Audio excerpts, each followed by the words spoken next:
Well, hello, and welcome to another episode of the Imperfect Men's Club podcast. My name is Mark Ilward, and I'm here, as always, with my good friend, colleague, and co-host Jim Gurley.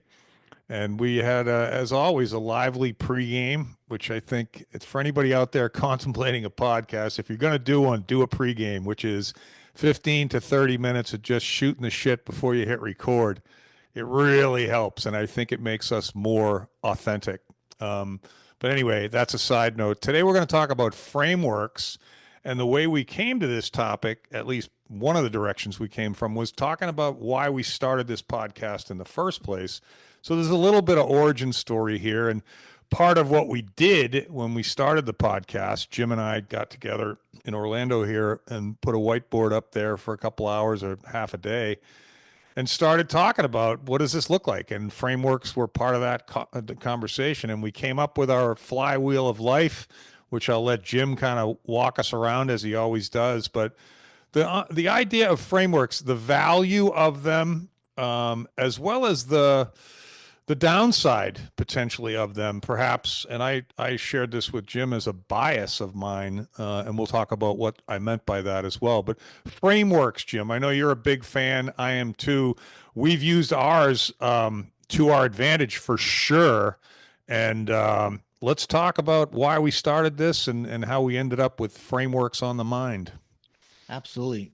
In fact, Mark, I believe ours is getting better, a little bias, obviously, but as I think any good framework evolves over time and becomes Mm-hmm. more relevant. But yeah, going back to, again, our origin story, the Imperfect Men's Club, and the inspiration and the inception of that, we can't forget our tagline, and that was the imperfection is the perfection. That's Mm-hmm. how we came up with the word imperfection. And I used to use that a lot, especially when I was raising my son and my daughter. That they would get frustrated or they'd be mad or something would be going on, and I with fun playing around with them. Yeah, hey, calm down. The imperfection is the perfection. Like, don't get too worked up about that.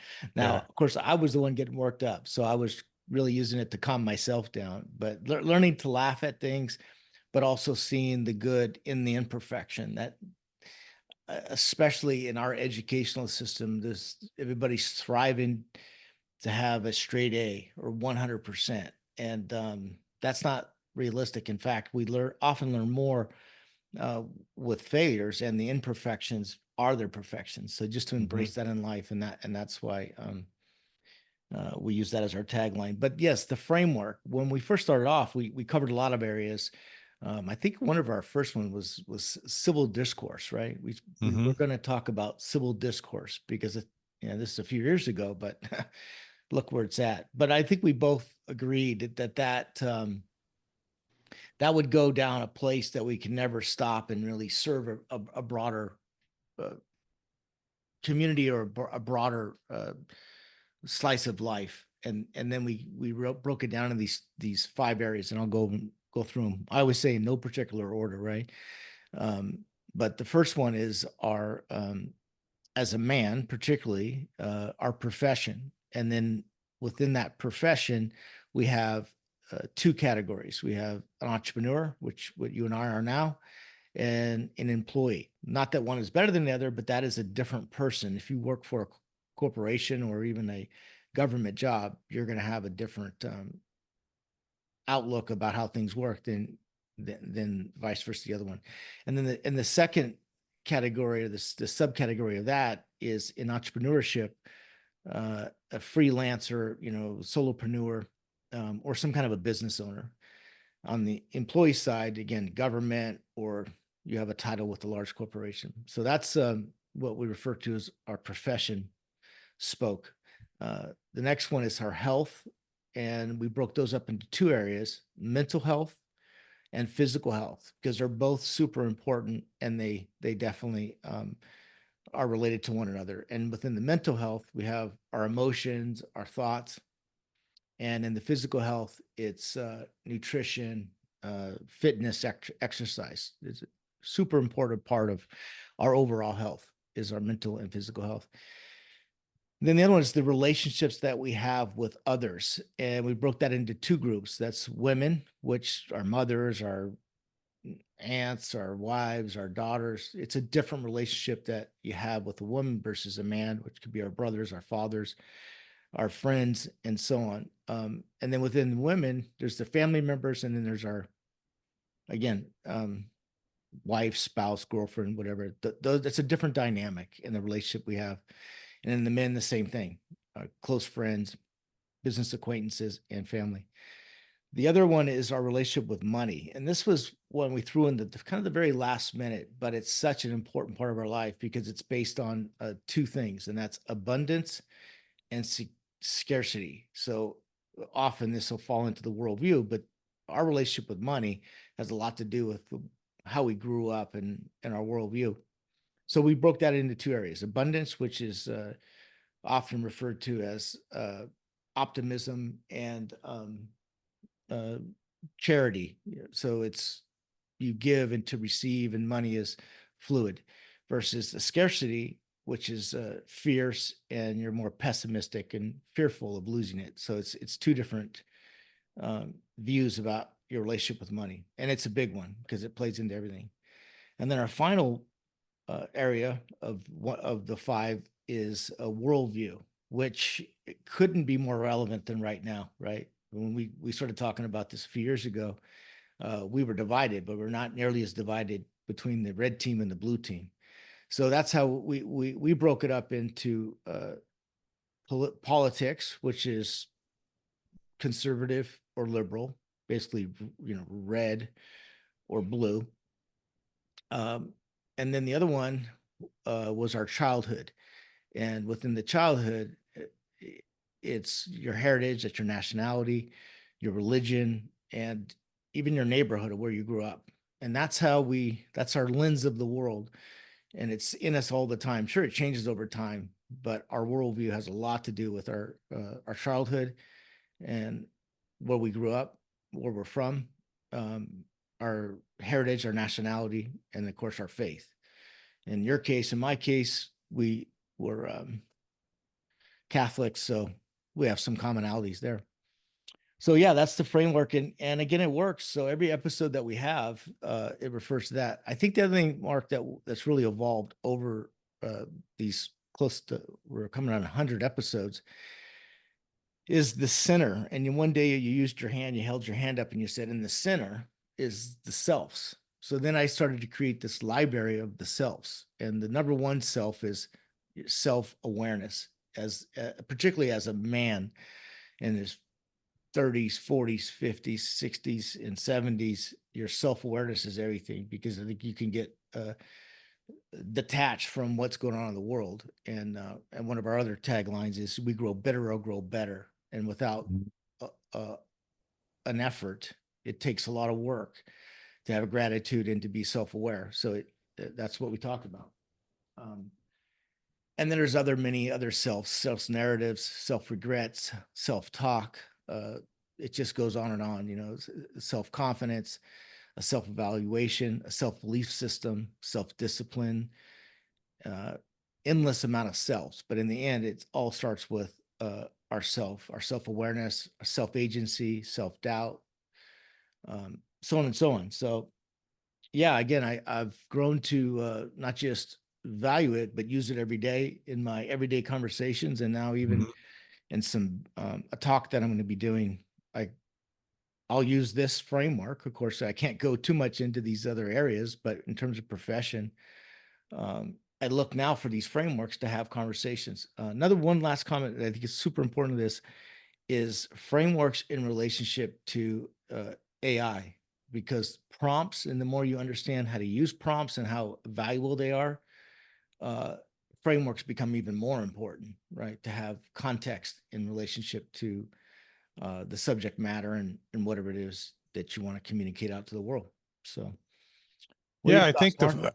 I think the framework, I don't know that I was a framework guy early on in my life.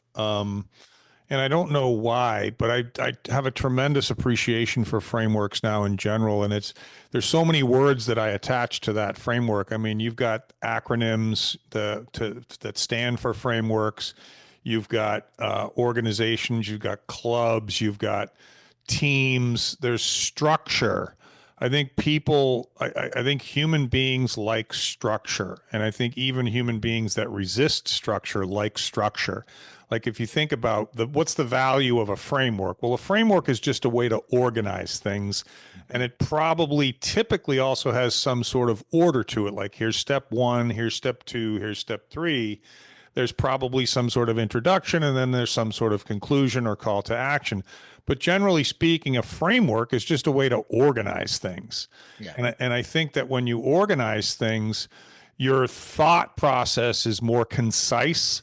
Your Mhm. opportunity is to be more clear is better. Mhm. I think the message is more likely to get across when there's structure to the message. Like instead of like, what did that guy say? He said like Mhm. 15 different things. Yeah. Like, no, this is step one, this is step two, this is step three. And I think when you're delivering something to people, as we would like to be, to men in this particular case, a solution to whatever it is, what they want to do next with their lives.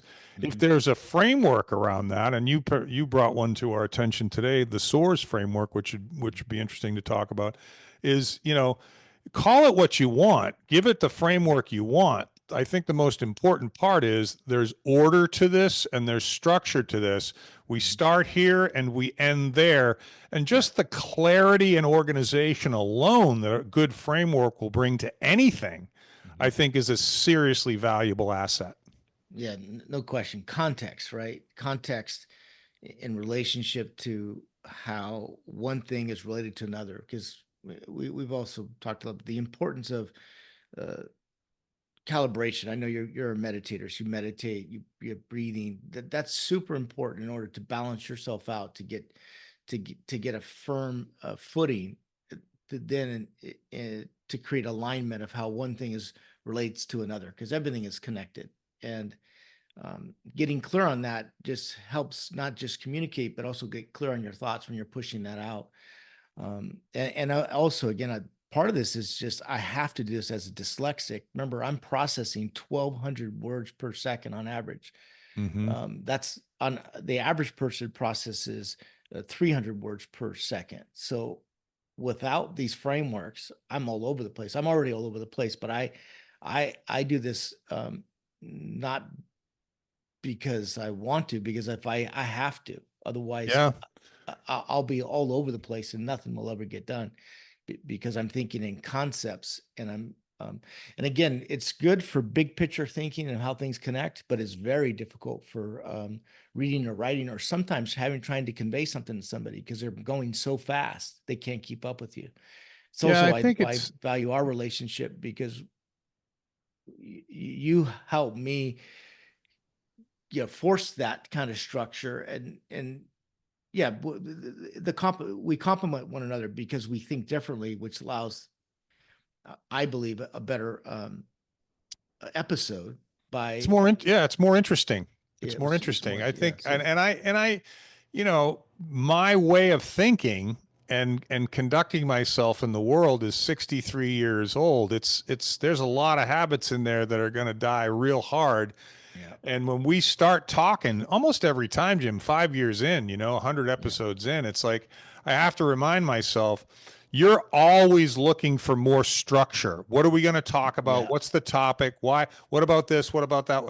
And I'm always like, just hit yeah. record. I'm ready to go, you know? Yeah, yeah, And you're I right. I think want to know that, how this connects to this and how this leads to this. and And that, and sometimes that's fine for me, but it's not fair for me to push that well, but on you. And yeah, it's also, as long as I'm willing to accept it, yeah, which I totally am, then I can learn from it because who's going to not benefit from a little structure unless I allow the structure to make me feel contained or restricted, which is yeah, entirely up to me, yeah, then the structure in itself is helpful, right? yeah. Because I Well, I can was also go interested. off. I I can want to touch also on this. Yeah, I want to touch on real because I was interested in your reaction, or I think your the triggers that went off when I mentioned some acronyms or some frameworks, and I'll let you be more specific about what you're responding to, but I did value the fact that some frameworks are broken, outdated, and don't work, and if they're forced upon you, uh, they could be very dangerous, and I've experienced that too, right? Like, why am I trying to learn like this when my brain doesn't work like this? This doesn't even apply to the world. So I appreciate a little bit of pushback too. These frameworks could be really good. They also can be really bad. And I think an outdated framework could be dangerous. So what are your You know thoughts? what's interesting? Yeah, no, I appreciate, and we both, I think, appreciate. While the other one's talking, we get to think. Well, we know each And other too. When you hit it, when you hit a trigger, you see it go yeah, off. yeah, Yeah, yeah. It's very obvious when one is triggered. One of us. yeah, yeah. But I also think it goes back even further now that I've had a chance to think about it for a little while, is this notion of rules, right? Hmm. So frameworks are rules, right? In part. Hmm. There's a rule to how this is structured. There's a rule to Yeah, what goes where. There's a rule to what's first, second, third, and fourth. In the world of hiring, which is my world, like how hmm, to hire, how to get hired, who to hire, yeah, when to hire, the process of hiring, all that, that's so broken yeah, and it's so determined by rules that are so out of time, out of touch, out of place. And it's not even technology and advancement. It's just an yeah, old way of thinking. It's like back hmm, when the world was different. Like yeah, moms stayed home and dads went to work. Moms didn't yeah, go to work. Kids were yeah, raised, schools did this. I mean, yeah, the whole world has changed, but the yeah, way to find work is the same. And yeah, it's like all these people, particularly in human resources, are thrusting upon the world. yeah, You got to do this. You got to do that. You got to do this. Resumes, online yeah, applications, cover letters. It's all complete bullshit. It's the yeah, worst way to find work in the world.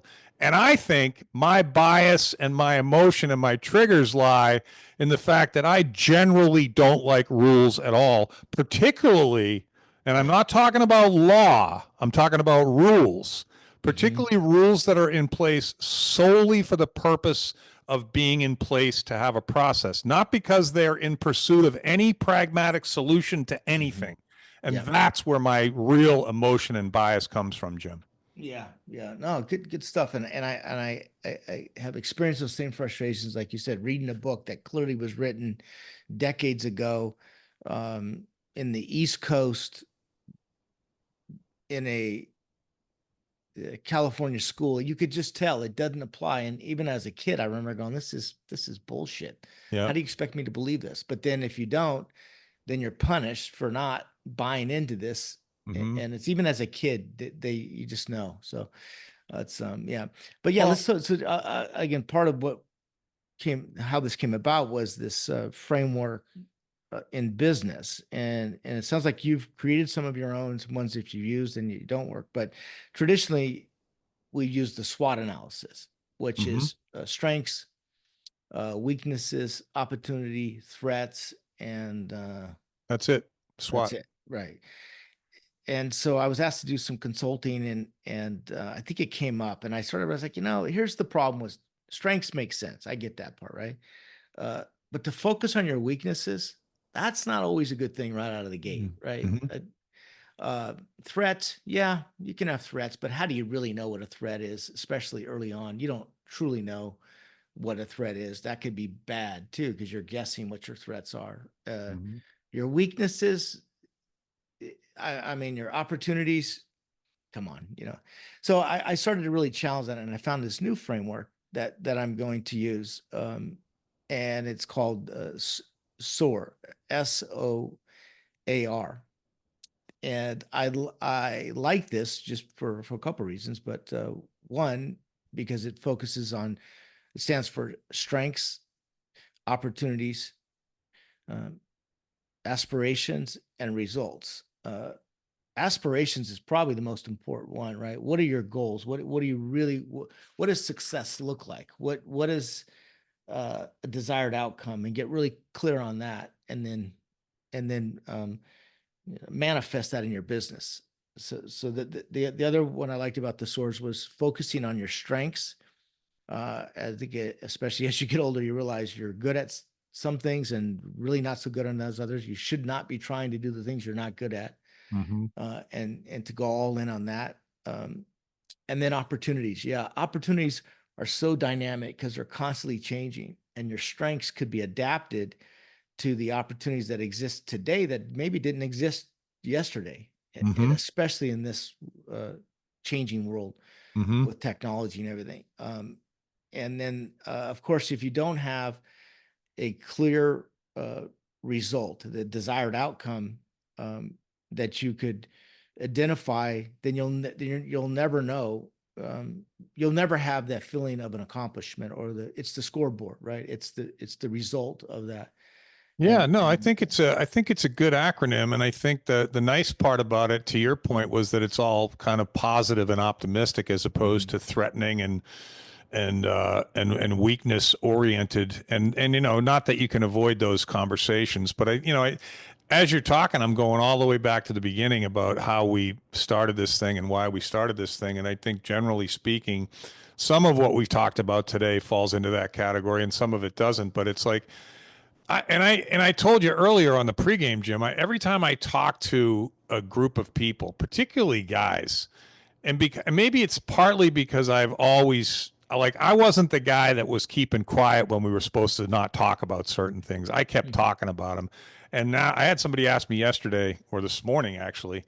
So, what do you think about this idea that that people are talking about this stuff now? And I'm like, I've been talking about this stuff, whatever it is, worldview, politics. It's like, you know, where's the place for men to go to talk about stuff that we're not supposed to Mhm. talk about? And that's the Yeah. emotions and the feelings and the sensitivities and the things that scare us, the things that are unsettling to us, and the fact that the world depends on us. Our kids do, our wives do, our companies do. There's a Mhm. lot of pressure, and there's really historically not been an outlet where guys can just go and shoot the shit. And like judgment wise, we're not judgmental at all. But am I going to Mhm. give you shit if you say something stupid? Of course I Mhm. am, right? That's part of the club. Yeah. But I think this framework topic is okay. What if we took these 100 episodes that we've talked about and you pick apart the topics and you pull out a few and you just structure it in such a fashion that it fits right into Jim's SOAR acronym, where we're going to talk about strengths, opportunities, aspirations, and results. Okay, well, that's a sweet package. That's tight, that's focused. I know what we're Mhm. talking about. And if we're going to talk about results as part of that, then I know what I'm going to get out of it. That's credible. That's Yeah. easy to understand and it's clear.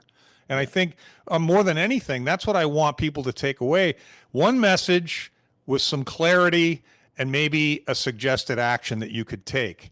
And the rest of it's just permutations on the same thing as far as I'm Yeah. concerned. Well, when I shared it, that's the first thing you said. You go, I do that every day. And you do. Yeah. You do it with your clients, right? When Yeah. somebody's looking to make a career move, or you're going to help them develop their next move in their career, that's exactly what you do.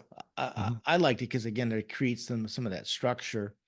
Um, and but also, even in the beginning, if you're going to do, if you're a business owner, or if you want to just reevaluate your career, if you can't get really clear on what your strengths are, what the new opportunities are to readjust it, because sometimes we're operating in a bygone era Hmm.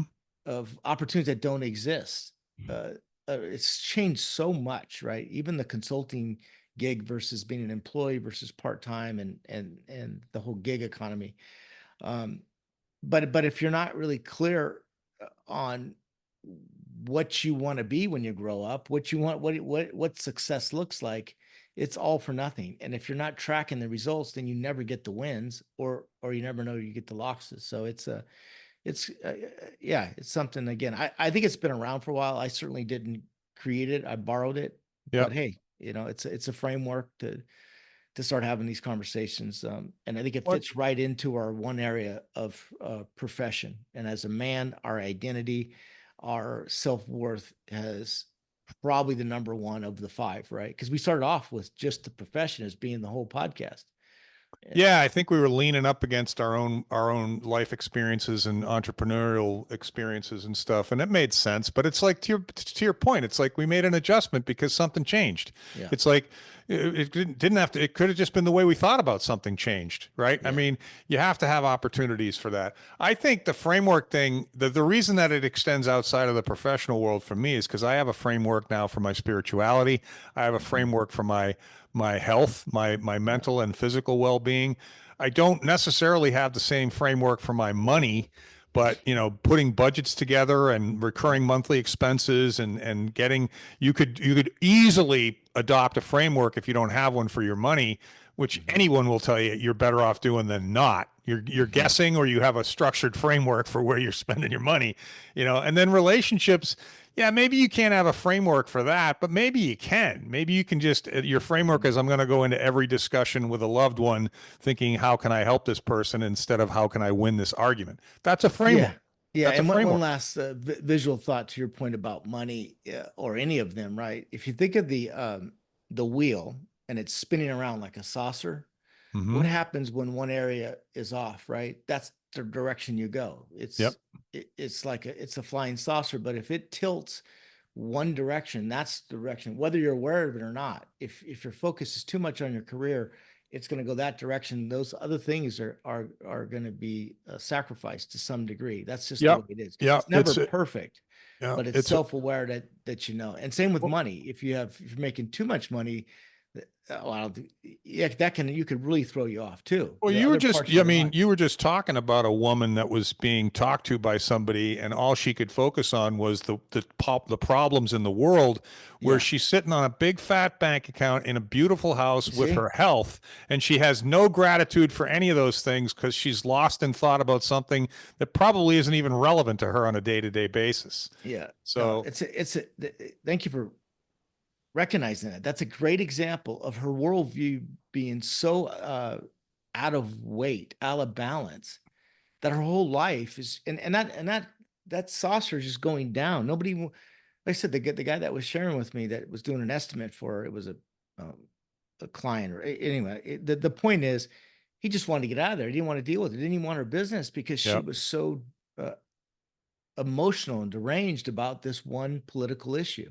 And Yeah, we've I seen a think lot of that. It's balance and alignment is so important, right? Yeah, I think Jim, if I were to kind of summarize it, I know we're bumping up on time, Yeah, but I think that if you, Mr. Listener, were to come to Jim or myself or to yeah, both of us collectively, and we're kind of working on what we're going to offer the world yeah. every day, right? But it's a couple things that we've talked about today. One is it'll be in a framework. It'll be a tightly wrapped package. And you'll know what's in the package. You'll know how to open the package.